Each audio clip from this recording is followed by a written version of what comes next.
Bienvenidos al podcast del Colegio de Contadores Públicos de Guadalajara, Jalisco. Queda con ustedes el anfitrión de este espacio, Víctor Montes Rentería.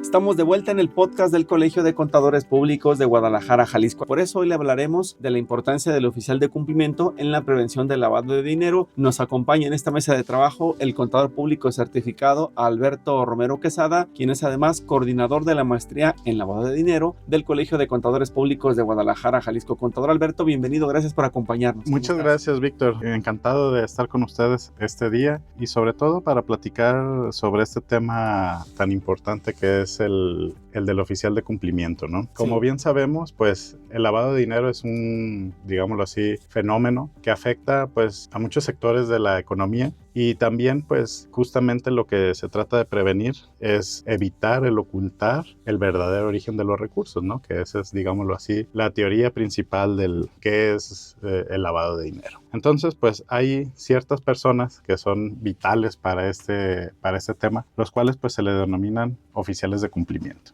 Sí. Un poquito, me voy a regresar un poquito. Adelante. En el cual, pues bueno, empezaremos con los supervisores que hay, ¿no? Actualmente en nuestro México existen dos supervisores, que es uno por parte del sistema financiero, que es la Comisión Nacional Bancaria y de Valores, la cual supervisa bancos, supervisa SOFOMES, supervisa también uniones de crédito, casas de cambio, sociedades financieras populares, más bien son instituciones directamente relacionadas con el dinero, como que pueden captar dinero, por así decirlo. De acuerdo, sí. En ese tenor, pues bueno, hay 3,549 de acuerdo a la última evaluación nacional de riesgos, lo cual pues uno pensaría que es una cifra importante, ¿no? Sin embargo, a partir del 2013 se creó un nuevo modelo de supervisión o un nuevo marco normativo en el cual pues el legislador sabía que había ciertas actividades de la economía nacional que podían ser vulnerables o que podían ser proclives a que el dinero ilícito se introdujera por esos negocios, ¿no? Y es ahí cuando nace la Ley Federal para la Prevención e Identificación de Operaciones con Recursos de Procedencia Ilícita. Para efectos prácticos, Ley PIORP. Sin embargo, esa Ley PIORP, la supervisión no se la da a la Comisión Nacional Bancaria, se la da al Servicio de Administración Tributaria. Entonces, digámoslo así, el Servicio de Administración Tributaria actualmente tiene dos cachuchas.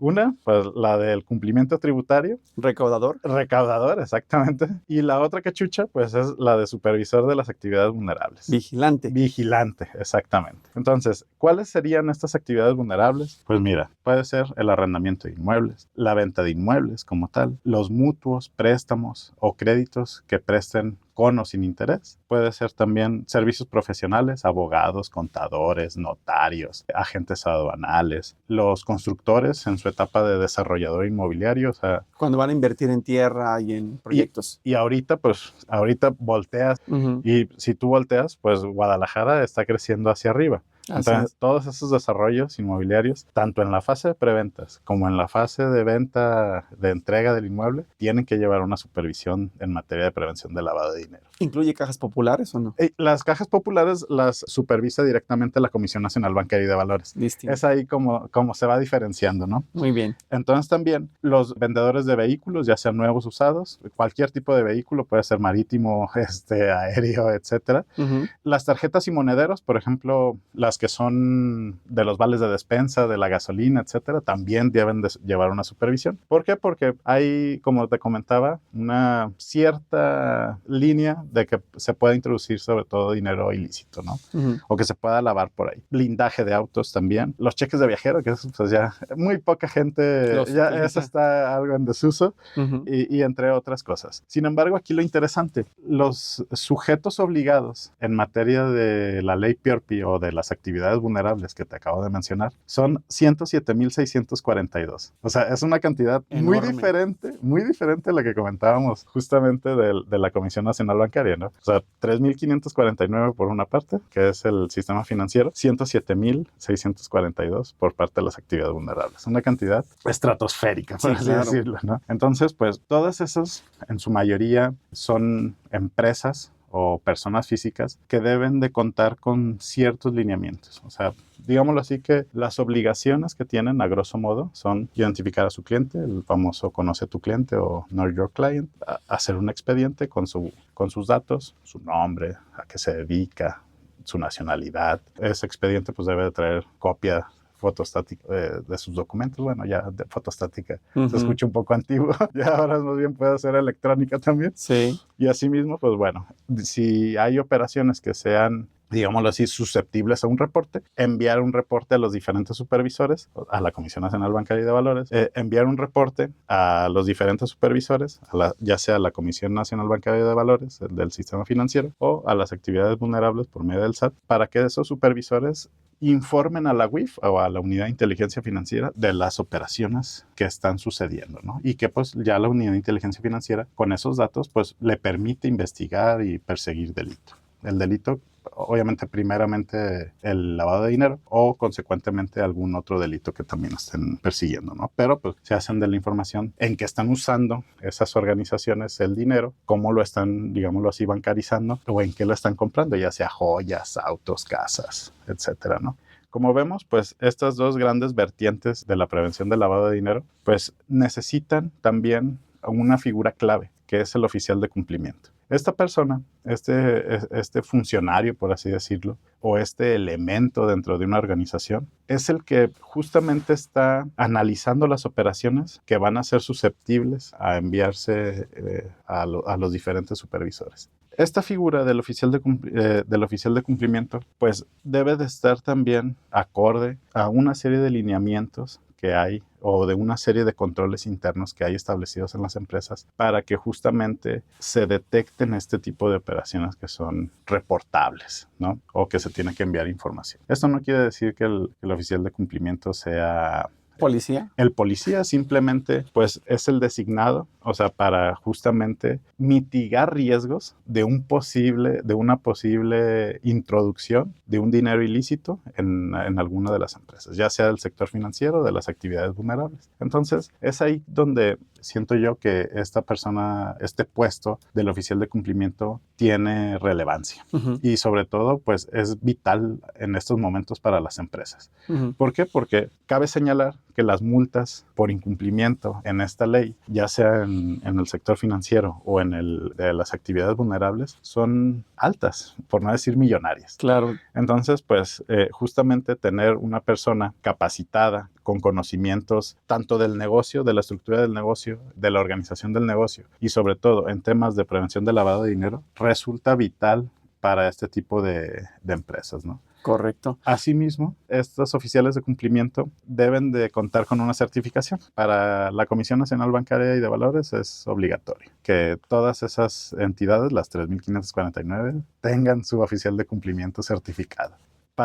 En el tema de las actividades vulnerables, todavía no es obligatorio la certificación, pero lo considera la autoridad como una buena práctica. Entonces, pues, con más razón, es fundamental que ese oficial de cumplimiento cuente con esas habilidades reactivas que le permitan tomar decisiones y sobre todo comunicarlas, ya sea al interior de la empresa, o sea, por si hubiese alguna operación sospechosa o relevante, o a la autoridad también, si en dado caso, pues se llegase a infiltrar dinero, por así decirlo, ilícito, ¿no? Entonces, es ahí esa importancia. Muy bien, pues sí, justo con esa figura de este oficial de cumplimiento, vamos a regresar después de la pausa para que usted entienda cómo tiene que estar este perfil de profesionista preparado, en donde inclusive se puede capacitar y al convertirse, por lo que estoy entendiendo, en ese visor, en esa primera persona que da la señal de alerta, creo que tiene que estar perfectamente capacitado para detectar oportunamente el lavado de dinero. Estamos hablando en este podcast de la importancia del oficial de cumplimiento en la prevención del lavado de dinero. Vamos a hacer una pausa y regresamos a esta charla con el contador público certificado Alberto Romero Quesada, coordinador de la maestría en lavado de dinero del Colegio de Contadores Públicos de Guadalajara, Jalisco.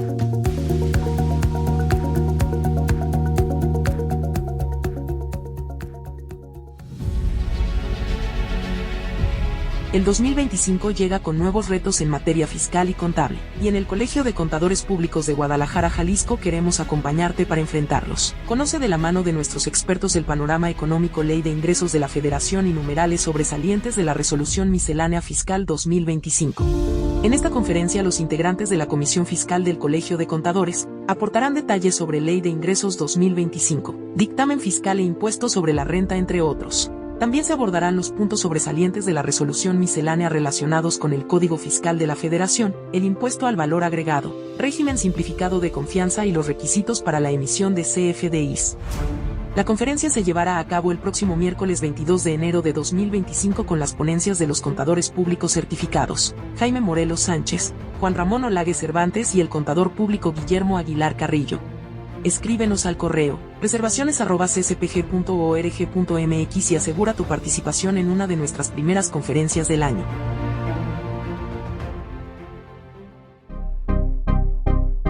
Estimado socio del Colegio de Contadores Públicos de Guadalajara, Jalisco, te invitamos a la Cena Asamblea General de Asociados 2025 que se realizará este próximo 31 de enero. El evento se llevará a cabo en Galería by Alofa, en la Avenida Guadalupe 3640 en La Mojonera, Zapopan. La inversión por persona es de 1,600 pesos, o si lo prefieres, aprovecha la tarifa de 13,000 pesos y reservas hasta el 4 de enero una mesa de 10 personas facturando a una sola razón social. Participa con nosotros y convive con los demás asociados al Colegio de Contadores. Para más información, comunícate con Alejandro Montal o Alejandro Berumen al 3336 2974 45 en las extensiones 115 y 102. Te esperamos.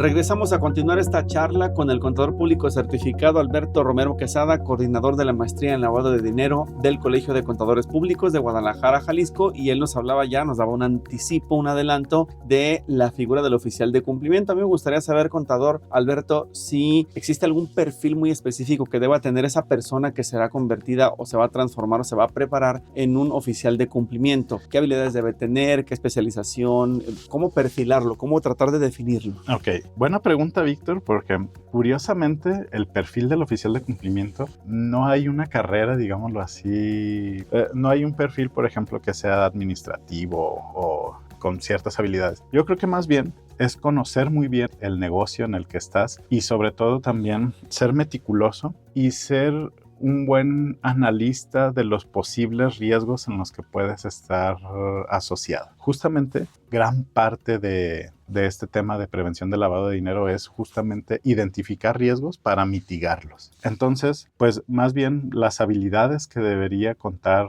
un oficial de cumplimiento, pues son justamente, digámoslo así, habilidades administrativas, o sea, para poder identificar ese cúmulo de operaciones. Si bien es cierto, pues ahorita con el uso de tecnologías, software, inteligencia artificial incluso, ayuda mucho al tema, o sea, de poder acelerar procesos, pero sí debe de ser una persona que esté más bien dedicada 100% al análisis numérico de datos, al análisis de datos sobre todo, ser meticuloso a lo mejor con ciertas transacciones y sobre todo conocer bien las políticas y la legislación en la que está justamente informando, ¿no? Porque pues como sabemos, o sea, no solamente es el envío de los reportes, también hay una obligación de carácter penal. El oficial de cumplimiento pues bueno, tiene ciertas características que debe de ser una persona meticulosa en el análisis de la información, en el análisis de datos. Tiene que también tener ciertos conocimientos legales, jurídicos, o sea, de qué es lo que le afecta, las posibles multas, la cuantía de las mismas. Analizar, sobre todo, ser un buen analista de riesgos, saberlos mitigar, saber comunicar también esa información a las diferentes áreas, porque si bien el oficial de cumplimiento no está ahí, por ejemplo, en el negocio, por ejemplo, en una constructora, pues él no está vendiendo. O sea, a él le llega la información, la analiza y dice, oye, pues aquí yo analicé en mi software de listas negras y a lo mejor aparece una persona ahí que es susceptible, que debo de hacer, pues de inmediato mandar un aviso. O la otra es de que, oye, por ejemplo, volviendo al caso de la constructora, oye, estamos recibiendo de un cliente una cantidad de efectivo en la cual tenemos un límite. Entonces, pues, él la debe de estar monitoreando, rastreando, para informar, por ejemplo, cuando ya no pueda recibir efectivo, decir, ok, este cliente hasta aquí ya llegó su límite de efectivo, ya no le podemos recibir más, por favor, que nos haga transferencia, cheque, tarjeta. Pasa lo mismo cuando ese mismo cliente a lo mejor de repente te dice, quiero 3 o 4 unidades de tu mismo proyecto. Y entonces dices, oye, sí, gracias, pero es demasiado, ¿no? Asimismo, o sea, parte también del rol del oficial de cumplimiento es no parar la operación de las empresas. O sea, sí, es justamente... Sin fundamento. Exactamente. O sea, es como, es una especie como de mediador también. O sea, porque por una parte, bueno, tiene que informar a las autoridades y tiene que cubrir los posibles riesgos en la empresa. Pero asimismo, pues no puede parar la operación del negocio. O sea, simplemente se va, como así, como te lo comentaba, mediando para que pueda la empresa seguir haciendo sus actividades normales. Esto es más común o se ve más en el perfil de las actividades vulnerables. O sea, que los negocios son negocios dinámicos, son negocios muy cambiantes. Muy cambiantes. En cambio, por ejemplo, en el tema del sector financiero, ya está de cierta manera predefinido su rol, ¿no? O sea, que también hay mucho efectivo, hay operaciones, etcétera. Sin embargo, son diferentes las mediciones, son diferentes los negocios, son diferentes los riesgos. Ahora bien, preguntaría, cuando ese oficial de cumplimiento detecta a una persona de la que tiene que informar, ¿es obligatorio de la empresa o la compañía decirle a ese cliente, oiga, yo tengo que notificar que usted está haciendo esta operación conmigo? No, muy buena pregunta, porque justamente lo que debes de evitar es comunicar a la persona. Como alertarla. Exactamente, o sea, no lo debes de alertar, simplemente envías el aviso y se acabó. Lo que sí puedes hacer, y está contemplado en las leyes, es suspender operaciones. Simplemente, oye, ya no te quiero vender, o ya no te quiero prestar servicios, o en el caso de los bancos, ya no quiero que seas mi cliente por una situación particular, por mi política. ¿Antes de enviar el aviso o después de enviar el aviso? Puede ser antes, si detectas que hay un riesgo inherente alto, o puede ser enviado el aviso, dice, ¿sabes qué? Este cliente va a ser un problema, mejor lo paramos por lo sano, ¿no? Esa información, pues la analiza el oficial de cumplimiento, pero sin embargo no la puede ejecutar, porque estás de acuerdo que él no es el dueño del negocio. Claro. Simplemente la notifica y ya, pues, mediante un comité o mediante un consejo, dicen, ok, pues esta operación se para y listo. Hay que evaluar también todas esas aristas. Y es ahí, pues, donde el oficial de cumplimiento, como comentábamos, el perfil es más bien de conocer toda la empresa, porque toda la empresa está relacionada con esa actividad. Casi estoy entendiendo que es como tener una especie de olfato tipo periodístico para detectar esas operaciones extrañas, ¿no? Exactamente, o sea, sí debe de ser una persona que tenga un buen conocimiento del negocio, que sepa de la operación del negocio, pero que también vaya de la mano de las políticas ya establecidas. Por ejemplo, hay empresas que dicen, ¿sabes qué? Volviendo al caso de la construcción o de la venta de los inmuebles, que dicen, ok, mi tolerancia al efectivo son 850,000 pesos más, pesos menos para este año. Dicen, yo no quiero tener operación, yo solamente voy a recibir efectivo de mis clientes hasta 800,000. Entonces, el oficial de cumplimiento, pues, tiene que hacer toda la parametría, tiene que coordinarse con las áreas de finanzas o de tesorería para estar monitoreando ese efectivo. Si no está de manera automatizada, pues sí lo tiene que hacer de una manera en un papel de trabajo, en un Excel. Depende del tamaño de la compañía. Contador Alberto Romero Quesada preguntar, es cierto, sí, que tienes que tener ciertas habilidades personales para poder ser oficial de cumplimiento, pero ¿cómo potenciarlas? ¿Dónde te preparas para poder aprender más detalles finos de esta prevención del lavado de dinero? Bueno, primeramente en el Colegio de Contadores. Muy bien. Tenemos a lo largo del año diferentes cursos, ¿no? En el Colegio de Contadores Públicos de Guadalajara ofertamos una maestría, tenemos una maestría disponible con validez oficial, la cual, pues, justamente en su mayoría, este es nuestro segundo semestre de este proyecto que arrancamos. En este programa de maestría que hemos desarrollado en el Colegio de Contadores Públicos en estos últimos 2 años, el perfil de nuestros estudiantes son contadores, son abogados, son administradores, los cuales, pues, justamente ya cuentan con una certificación, ya sea por parte de la Unidad de Inteligencia Financiera para Actividades Vulnerables o por medio de la Comisión Nacional Bancaria y de Valores, o simplemente son personas que están involucradas, son asesores asesores, son auditores a lo mejor también de este tipo de actividades y que les interesa reforzar sus conocimientos. La maestría justamente está diseñada para que el estudiante fortalezca esas habilidades que tiene en tópicos penales, en tópicos administrativos como puede ser el gobierno corporativo, un amplio estudio sobre todo de las metodologías de análisis de riesgo, auditoría también, o sea, auditoría en materia de prevención del lavado de dinero. Entonces es un programa que está muy completo a mi consideración y que la verdad a los estudiantes que actualmente la están cursando les da habilidades que no solamente les servirán para desempeñar su función de oficial de cumplimiento, sino a lo mejor para algún otro puesto en el futuro, ¿no? Uh-huh. Y pues de eso se trata, o sea, simplemente de mejorar, ser mejores en nuestra profesión, tener nuevas habilidades también que nos den una ventaja competitiva. Claro, y además la maestría se puede tomar en línea. Estos 2 años ha sido completamente en línea. Tenemos inclusive estudiantes de Ciudad de México, Guanajuato, Jalisco, de la frontera, Tijuana. Esa es de las pocas cosas que nos vino a dar el COVID, ¿no? La pandemia, fue esa virtualidad. Actualmente se imparten las materias los viernes y los sábados y todos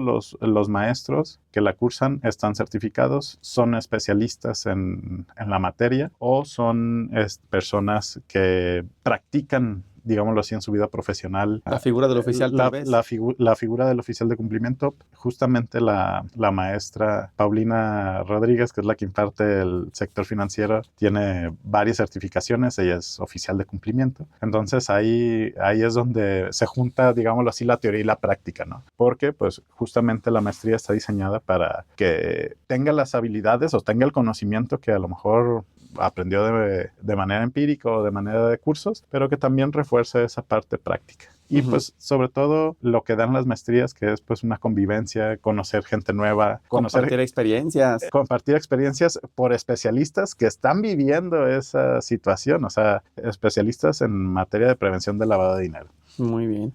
¿Algo más que necesitemos saber para poder cerrar esta charla? Pues simplemente que estoy a sus órdenes y si necesitan información, por favor contacten al Colegio de Contadores. Ellos ya tienen, con gusto les brindarán la información necesaria. ¿Cuánto tiempo dura la maestría? Son 2 años. 2 años. Son 2 años. Los modelos de titulación actualmente son tesis o si eres bastante estudioso, te puedes titular también por excelencia académica. Y tendría ya todas las herramientas, por ejemplo, para ser un oficial de cumplimiento. Exactamente. O simplemente si lo que tú buscas es profesionalizarte, pues vas a tener las herramientas inclusive para contar con las certificaciones adecuadas. O sea, vas a tener los elementos y el conocimiento necesario para poder afrontar esos estudios o esas certificaciones. ¿La siguiente fecha de inscripción de la maestría la sabemos? Actualmente se está abriendo una vez al año, pero más o menos es por el periodo de abril.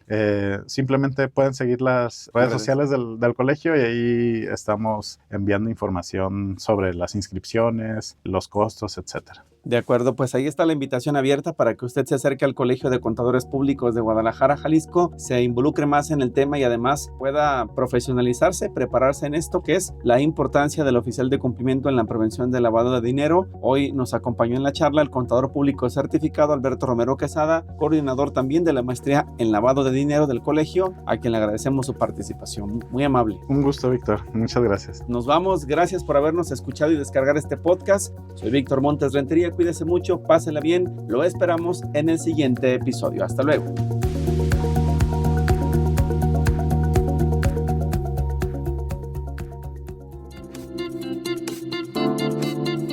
Esto fue todo por hoy.